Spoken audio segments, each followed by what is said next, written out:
Promesse biblique du jour. L'ascension de Jésus est le moment où il monte au ciel une fois ressuscité.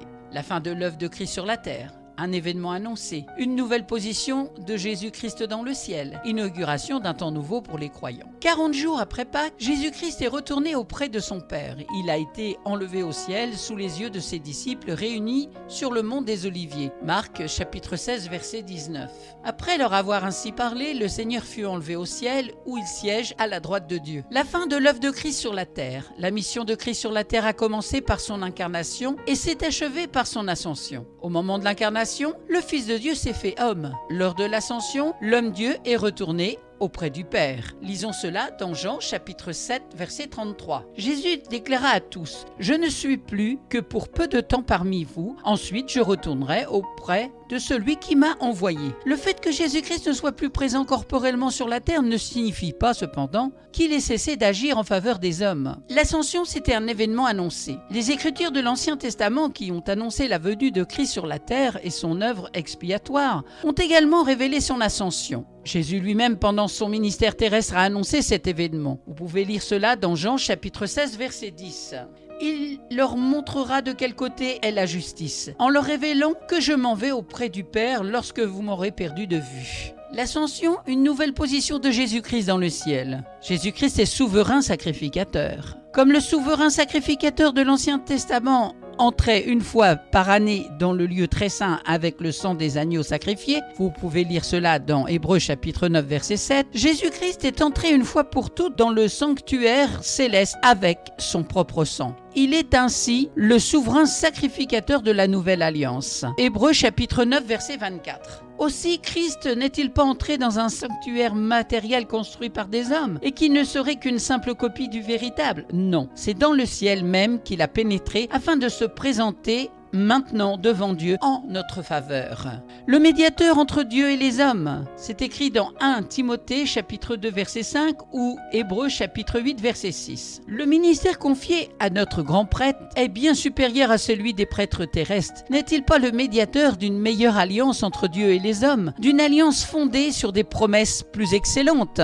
Jésus-Christ est roi. Après son abaissement volontaire, Jésus-Christ a été élevé à la plus haute place et glorifié par le Père. Lisons cela dans Philippiens chapitre 2 versets 8 à 9. Il humilia son âme jusqu'à la mort infâme d'un criminel en croix. Au trône de lumière, il fut par Dieu son Père élevé roi des rois. Il s'est assis pour toujours à la droite de Dieu. Vous pouvez lire cela dans Hébreux chapitre 10, verset 12. Il règne. Lisons cela dans Hébreux chapitre 1, verset 8. Mais lorsqu'il parle à son Fils, il lui déclare: « Ton trône, ô Dieu, est établi pour l'éternité. Il subsistera de siècle en siècle, et tu gouvernes ton royaume avec droiture. » Il règne, il est Seigneur. Lisons cela dans Colossiens chapitre 3 verset 24. « Car, vous le savez bien, il vous donnera votre véritable salaire, l'héritage des cieux qu'il vous réserve comme récompense. Servez donc Christ comme votre Maître et Seigneur. » Et il a reçu tout pouvoir dans le ciel et sur la terre. Alors plusieurs versets le confirment, mais aujourd'hui lisons dans 1 Corinthiens chapitre 15 verset 27. Car il est écrit, Dieu a tout mis sous ses pieds. Mais quand l'Écriture dit, tout lui a été soumis, il est bien évident qu'il faut en accepter celui qui lui a donné cette domination universelle. La résurrection, l'ascension et le couronnement à la droite de Dieu confirment que Jésus était, dès sa naissance, le Messie promis. Luc chapitre 2, verset 11. Cette nuit même, dans la ville de David, est né votre Sauveur. Celui qui vous délivrera, c'est le Messie et le Seigneur. L'inauguration d'un temps nouveau pour les croyants. L'ascension de Christ a marqué le début de nouveaux privilèges pour les croyants dans leur relation avec Dieu. Elle leur permet de bénéficier de la présence du Saint-Esprit en eux. C'est écrit dans 1 Corinthiens, chapitre 6, verset 19. Ou bien auriez-vous oublié que votre corps est le sanctuaire même du Saint-Esprit qui vous a été donné par Dieu et qui, maintenant, demeure en vous? Vous n'êtes donc plus les maîtres de votre corps et vous ne pouvez pas en disposer à votre gré. Vous ne vous appartenez plus, car c'est à un grand prix que vous avez été rachetés. Honorez donc Dieu et rendez-lui gloire par votre corps même aussi bien que par votre esprit, car tous deux appartiennent à Dieu. L'effusion du Saint-Esprit était étroitement liée à l'ascension de Jésus-Christ. Et elle ne pouvait pas avoir lieu avant son départ. Vous pouvez lire cela dans Jean chapitre 16 verset 7, dans Jean 7 verset 39, dans Acte 1 verset 4 à 5 ou Acte 2 chapitre 2 verset 33. C'est d'être certain de vivre un jour dans la présence immédiate de Dieu. Lisons Jean chapitre 14 versets 2 à 3. Dans la maison de mon Père, il y a beaucoup de place. Si ce n'était pas vrai, est-ce que je vous aurais dit, je m'en vais pour vous y préparer une demeure. Lorsque je vous aurai préparé cette demeure, je reviendrai et vous prendrez avec moi, si bien que vous serez, vous aussi, là où je serai. Vous savez bien où je vais et par quel chemin on y parvient. C'est aussi d'avoir en Christ un avocat, un défenseur, lorsqu'on a péché. 1 Jean chapitre 2 versets 1 et 2. Mes chers enfants, je vous écris tout cela afin de vous éviter de pécher. Si toutefois il arrivait à quelqu'un de commettre un péché, vous avez un défenseur, Jésus-Christ, celui qui est sans péché.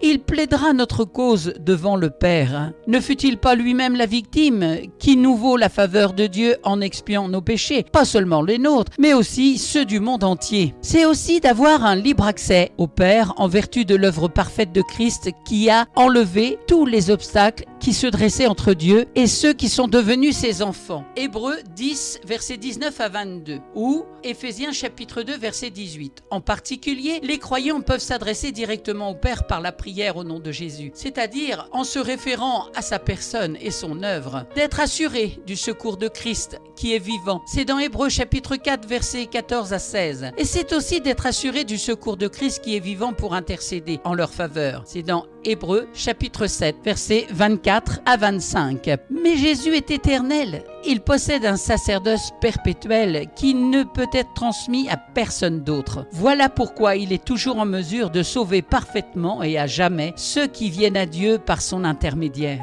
Parce qu'il vit éternellement, il peut toujours intervenir en leur faveur auprès de Dieu. Merci d'avoir pris du temps pour écouter Promesse biblique du jour. Aujourd'hui, l'ascension de Jésus est le moment où il monte au ciel, une fois ressuscité. Si vous n'avez pas la parole de Dieu, n'hésitez pas à me contacter, je vous offrirai une Bible. Merci pour ce moment précieux du partage de la parole. Que le Saint-Esprit de Dieu puisse vous apporter la révélation de cette parole, parce que la parole de Dieu, elle est puissance de vie pour quiconque met foi en elle. Amen. À très très bientôt.